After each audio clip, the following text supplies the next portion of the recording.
Alright, lesson 4 is about evaluating resources. It's really easy to put information on the internet and anyone can do it. There are reliable sources of information, but how do you know which ones are trustworthy? While library databases access scholarly journals and sources published by credible authors, they also contain stories from Cosmopolitan magazine, and the internet and Google don't discriminate. Is Wikipedia reliable? That blog that you're reading? That organization's website? Is Animal Planet's site really college appropriate?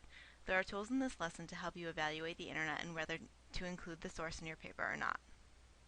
Government, including federal, state, and local sites, may provide laws, statistics, health information, timely information on issues concerning all citizens, or information about government agencies. These sites are not only some of the most widely available on the internet, but some of the most useful and reliable. The domain name .gov is an indication that the site is a governmental one, although some government agencies use other domain names. Those listed right here on the PowerPoint are .gov sites. Here is the CDC's travel website, and you can see that it's .gov. The U.S. Government Printing Office, the GPO, also .gov. And the Library of Congress's Thomas website, also .gov. And from our lesson with search engines, you learned how to pull something up that's just a .gov website. There are a couple exceptions to this rule. For example, Escambia County, Alabama, some government sites use .us at the end of their website, and this is kind of a thing that goes for countries outside the U.S. Canada uses .ca. Sometimes the European Union has .eu, and those are going to be governmental websites for outside the United States. Another exception is sometimes governmental websites will use .com rather than .us or .gov. MyFlorida is an example of that. Education sites may provide scholarly works from academic departments, course syllabi, class schedules, homepages of colleges and high schools, online courses, library catalogs, and links to information databases. Education sites tend to be reliable, although individual student or faculty pages may vary. The domain name .edu is an indication that the site is from an educational institution, although that's not always true. Some educational sites include the following: the World War I Document Archive, Harvard Libraries page, University of Buffalo's digital collection, Stanford Encyclopedia of Philosophy, and the National Security Archive. I'm not going to go through all of these, but when something is an educational site, that tends to be a little bit more reliable than something that's a .com. They're putting it on the web for educational purposes. Sometimes it comes from some sort of fund to make things open access for scholars. So those are good sites to look for. Nonprofit and advocacy sites are a little touch and go. They're not always reliable. Sometimes there's a vested interest which affects the information on the website. The NRA, for example, National Rifle Association of America, sometimes that's going to be not inclusive in its information. So it'll have statistics on gun control, but they're going to be different statistics than you might find on some sort of pro-gun control site. So you want to take that into account, whether there's sort of a bias, and we'll go through that in a little bit with the upcoming questions, how to determine whether a site is good for college research. The primary purpose of a news site is to provide current information about newsworthy topics. In many cases, these sites will provide the most up-to-date information available. Many major newspapers and television news networks have websites. As these are commercial operations, the domain name .com will be the most frequently found within a news site. Some typical news sites include CNN, MSNBC, The Washington Post, and USA Today. And these are also a little touch and go on credibility. You'll need to look at who's writing the article, what the reputation of the site that it's published on is, if they've had any major faux pas when publishing the wrong information, and that sort of thing. Again, coming up in the questions. A business or marketing webpage is one sponsored by a commercial enterprise. Business sites may provide such resources as annual reports, company histories, stock quotes, and product advertising. These sites may also actively promote the sale of items. The domain name .com will be the most frequently found within this site. Some of the typical business sites include the following: Apple, Interlight Surf and Skate, and the Drowsy Poet Coffee Company. So again, you want to look at what the interest is in these sites. Some of their promotional information may kind of gloss over certain things, and they definitely have something at stake if they're trying to sell you something. It's really These sites are really good for annual reports, company histories if you're looking for who the CEO is, that kind of thing. Um, but otherwise, depending on the type of information, it may be best to steer away from them. You'll be able to evaluate them as we learn the CRAP test. A personal web page is a web page authored by an individual not officially associated with an educational, organizational, or government institution. These pages vary greatly in terms of content and quality control and should be used cautiously as a source of factual information. They could be a personal site including a regular person's interests or a more professional site including work and biographical information. A variety of domain names may be used for personal web pages. One of the increasingly popular personal sites that are out there are called blogs, and a blogger can post links or opinions or whatever they find interesting or useful and serve as a personal journal for the blogger. So typically blogs are not something that you would want to use unless you're citing some sort of sociological research or trying to prove a point like that, but citing it for factual information is a bad idea in general. Wikipedia is a popular and often controversial online encyclopedia created and maintained by volunteers. Entries can be edited by anyone, regardless of their experience, credentials, or writing credentials. The word wiki comes from the Hawaiian word for fast and indicates a quick website, as well as social software used to create it. Wikis allow groups to collaboratively work together in a virtual environment. Wikipedia has led the movement towards user-created content on the internet and has earned praises for its extensive coverage of topics. At the same time, the collaborative community has been scrutinized for its reliability, accuracy, and uneven quality. I would encourage you to use Wikipedia as a jumping off point but not a primary source. If you really don't know what you're talking about, it's alright to kind of look in Wikipedia and look at the sources they list and kind of jump to those if you need like background and information on something. But if you're looking more specifically and you're not just looking for other sources or like background information, I would not use it. Definitely do not ever cite Wikipedia for anything because it's not going to be a credible source. But if you want to get a background on something, you need to know something real quick, or you want to look at what sources they have listed, that might be good ones and you'll be able to evaluate those. And anyone can, there's the main Wikipedia site, but also people can make their own individual wikis, like the Wikipedia of Sociology, or we've got one at the library that only staff members can access, the library Wikipedia that kind of talks about processes and policies that we've got. And then I've also included a little video from the Colbert Report, just a funny little thing on Wikipedia. Discussion forums have their own set of criteria and problems related to quality control. Pretty much anyone with an email address can post on a discussion forum, and sometimes you don't even need that. The people posting are, just regular people. They may not be an expert in the field, and sometimes the stuff that you find in discussion forums is not only not factually true, but actually offensive. So that's something more for fun. You don't really want to cite something like a discussion forum, like Yahoo Answers, Tiger Droppings. That's just like an LSU discussion forum. And basically, that's just people having a conversation about something. When you're doing research, you're not typically going to cite what your grandmother says about snowflakes and how they form and stuff like that. So you wouldn't cite these discussion forums either because they're basically a conversation.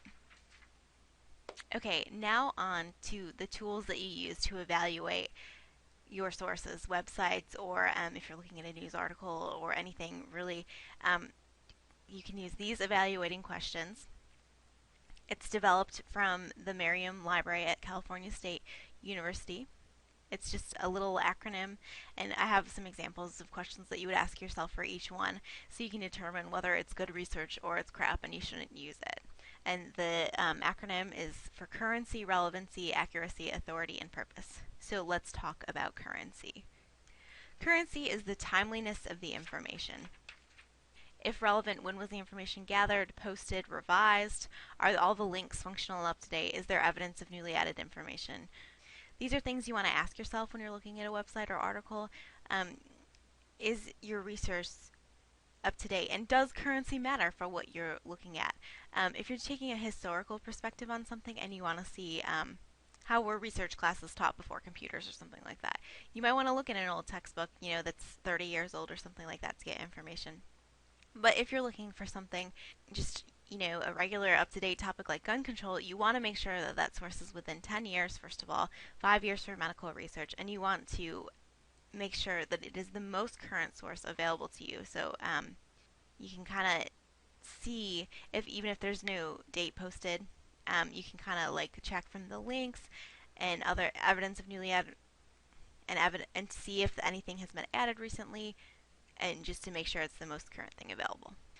Relevancy, the depth and importance of the information. The depth and breadth of the information presented.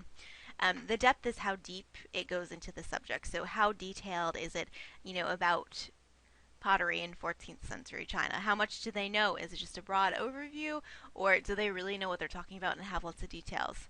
The breadth is how wide it spreads. Is the site, something that is information on all of science, or are they specifically narrowed to microbiology or something like that? Is the information unique? Usually when you first hear this, a lot of people think that unique information is a good thing, but it is actually not. Um, if you found a source today that was unique, for example, one that said that the earth was flat, that would be a bad thing. That source would not be good because it basically disagrees with what scholars have found and agreed upon for years now. When scholars agree upon something, they don't have unique information.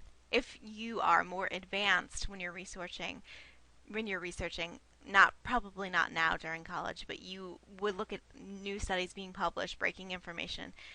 That's going to be unique, but other scholars will eventually collaborate and come to find that as a new sort of standard. So if it's not breaking research, you don't want the information to be unique. Is it available elsewhere in print or electronic format? If it has multiple copies, that's like a good sign usually. If it has an electronic format, you might want to check that because it could actually be more up to date. Could you find the same or better information in another source? If you can, don't use this one. Who is the intended audience? This is important because if it's geared towards a certain audience, like people who are more impressionable than you, they might be trying to persuade a certain group of people or something like that. And is it easily determined who the audience is? If it's kind of murky, it doesn't say right out who it's geared towards. That's sort of deceiving. It might be trying to persuade you in sort of a negative way. Does the site provide the information you need? And then just your overall assessment. Sometimes your gut reaction is the most important one. You don't feel comfortable using this. You can't exactly say why, but you wouldn't use it for a research paper. That's important. Accuracy, the reliability of the information. Where does the information come from? Is it cited from Newsweek, or is it cited from a history textbook, or is it cited from the neighbor next door or down the street? Are the original sources of information listed, or are there citations, anything like that that can point to other sources, or is this just all the author's opinion? Can you verify any of the information in independent sources or from your own knowledge? Is this just something that you've never heard before about anyone say about this topic? Like someone asserting that the moon is not actually an object in space, but a big piece of cheese or something like that, that you can verify is not the truth that from what you learned in school or something like that. Has the information been reviewed or refereed? This is really important. If you're citing a journal and it has been peer reviewed, that's a great source then, because other scholars in the field have looked it over and checked it and said, yeah, I have used all my knowledge from all the years of schooling and teaching that I've had, and I can verify that this information, it passes the peer review, it can get published. Does the language or tone seem biased? Bias is a big important thing when you're checking for accuracy. If something is biased, it usually affects the quality of the information. You probably wouldn't want to use it. Are there spelling, grammar, or other typos not professionally presented, something like that? Authority, the source of the information. Who is the author, creator, or sponsor? You want to look into that person's details. This is a big one for your course project. I want you, if you don't know who the person is that's publishing it and you want to use the article, you need to Google them. You need to find out more information about them. What are their credentials? What is their degree in? What institution are they associated with? All that sort of stuff. Sometimes the author's credentials are listed right there, especially in journals and stuff. This happens a lot. So that is a sign that they have nothing to hide. You don't need to, look after them.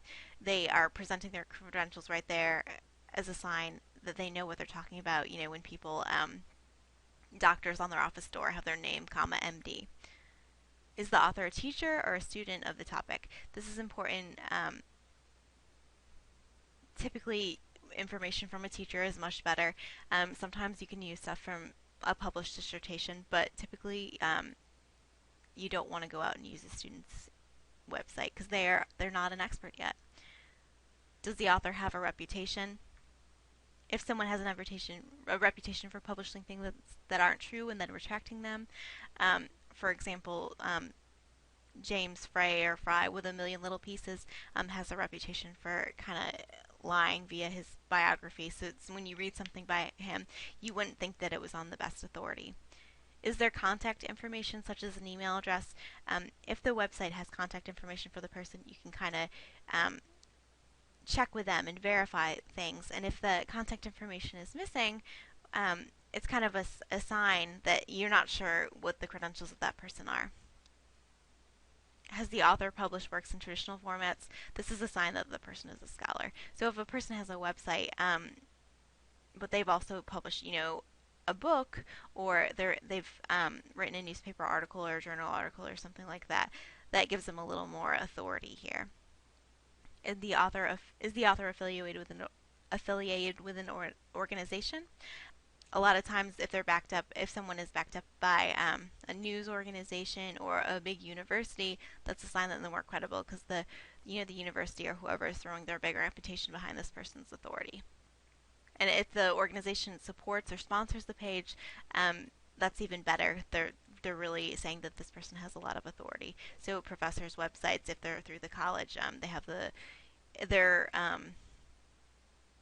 web URL has the like tufts.edu or something like that. Their university supports them. What does the domain name or URL reveal about the information? So .edu, .gov, we can consider that those types of sites have more authority than .net, .org, or .com. The purpose of the information. Are there possible biases present in the information? Are the biases clearly stated? Because sometimes you want to cite like an editorial or opinion piece that's published in the paper, and that's fine as long as it says editorial on it. You don't want someone's editorial that they're proclaiming to be a news story written as fact, and then you're kind of misled because it doesn't have clear labeling. Is advertising content versus informational content easily distinguishable? So if they have advertisements on their page, is this something that they have, is it clear that this is an ad versus something that they're endorsing or as a product or they're reviewing or something like that? Like a lot of times blogs, it's hard to tell if they have ads on the side whether is it clear that is this a product that they're reviewing, or is this something part of their site? Is this an ad? Whatever. Is the purpose of the page stated? What is the purpose of the page? Is it to inform, to teach, or is it to persuade you, sell you something? It's important to determine that to know what the bias is. And sometimes, if people have a disclaimer, that's going to be more reliable than if they should have a disclaimer and don't. If they've been comped for whatever writing, if they've been comped for writing the resource in some way by a company, given money or something like that, they should have a disclaimer on their site so you can know to take their information with a grain of salt. So now I would just like to go through a little demo of the CRAP test for you if we were really searching for research. So I'm going to go ahead and search Martin Luther King Jr. And I'm not using any of the techniques that we've used so far like you would actually do if you were searching for this. And I'm going to kind of scroll down, kind of look at what looks good. And in the top 10 results, I see this one, and I'm going to pick it for a particular reason to go over the CRAP test because I already know about it. But you can see that it is in the top 10 results. And most people, when they're Googling, don't even scroll past the first page. So this is definitely something a lot of people click on. So let's analyze the currency or the timeliness of the information. right away, I'm going to scroll to the bottom and see if it has a date because sometimes that's written down there. I can see a date here. It says 1998, a quote from Newsweek. That's not necessarily bad because this is kind of an older topic. I can see that it says new here next to rap lyrics, so I'm going to go ahead and click on that and see how new they mean. I'm seeing dates like 93, 95, 94, 98. Lots of older type information here. So even though it's new, the information is still pretty old. I can also tell that it's not very current just because the site is formatted in kind of the way sites used to be formatted. It looks older. The coding and stuff like that looks older. Now, what about relevancy? Well, I'm looking here and I see that this is supposed to be a true examination of Martin Luther King. Um, but I see things here, learn more about Kwanzaa, black invention myths, Jews and civil rights. What do these things have to do with Martin Luther King? That makes me question this site and the relevancy of it because it has things that seem unrelated to its purported topic. So let's see. I'm going to click on something here. When the communists took over the country, that sounds a little questionable. And I see that in this paragraph here, communist beliefs and connections. Martin Luther King is a sexual degenerate, an American hating communist, a criminal betrayer of the interests of his own people. That definitely sounds unique to me. I cannot verify it from my own information. I have never heard something like that before.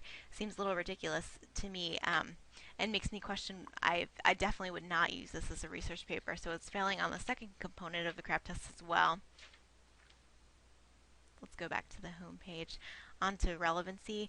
I'm not seeing any sort of sponsor or anything here. At the bottom, I see something that says it's hosted by Stormfront, so I guess I can click to them. And now I can see that it's sponsored by a neo-Nazi organization, White Pride Worldwide. So that definitely is not a proper credential for putting a historical site on the web, and they clearly have a reputation for racism. Um, Not seeing any contact info here. I guess they've got a P.O. box and a telephone number, so a little bit of contact information. And it's a .org, which used to be an organization, but now anyone can get. So it's not looking good for authority either. Accuracy, the reliability of the information. Where does the information come from? Well, some of the information comes from Newsweek, and the original source is listed here. I can't verify anything from my own knowledge because, like I said, I've never heard such bad things about Martin Luther King. I don't see anything about being refereed. I'm not really actually sure that this is quoted correctly from Newsweek. I could go in and check that because it does have the citation information. And that's something that if you use this and you wanted to go a little further, you could do. I'm seeing sources, but I am not seeing anything that even states the author, let alone someone who has reviewed it. And like I said, I can't verify it. Not seeing any typos or anything like that, but it definitely seems biased. So I'm going to go ahead and say that this fails for accuracy as well. And lastly, purpose. Are possible biases clearly stated? Well, in the one that we clicked, The Truth About King, this is not labeled as an editorial, right? It's just presented here like it's factual. There are sources listed, but they seem to be all by this Garrow person and irreverent. So we could check on their reputations and go through those sources if you wanted to do that. But this definitely looks like an editorial, which is unlabeled. That would the bias is not clearly stated. And it seems the overall purpose of the page is to persuade me because it seems to be geared towards high school students. I see at the top it says attention students, our pop quiz. There's flyers to pass out at school, the rap lyrics, educational video, and it's also a .org website, so it passes through the filters that that most schools have to block something like this. So It's trying to, catch young kids and kind of persuade them about this. And so this website is very offensive. I just wanted to give you an example of a site that failed on all counts of the crap test. Sometimes it's a little harder. It fails on one, but not some of the others. But there is a lot of good information out there. You should be able to find something that passes all of them. So now I want to talk about your next assignment quickly. If you go into e-learning, you will bring up this PDF file via the web. This site, you're going to pick a website on using some of your Google skills. Um, Probably if you know what your course project is going to be about. So since you know what your course project should be about by now, go ahead and search for something that you can really use, rather than something fun. Yeah. So I would recommend, since you know what your course project is, going after something that you can really use here. Go ahead and use the Google search strategies that we learned to put them into practice and search for something real that you can actually put as one of the 5 sources in your course project. So it is just a 3-page PDF, and you kind of it looks longer than it is because you're really going to put the thing in and kind of like check boxes. Just check, check, check, check. And when you turn this in, I want you to make sure that it passes the crap test. By submitting this, you are saying this is college appropriate and it meets all the requirements. So find something and kind of like do a quick assessment and then go through this and check to see if you fill the form out and save it as a PDF and submit it in the Dropbox. And then you'll have one of your sources complete. Make sure when you save this, a couple people had a problem before last term.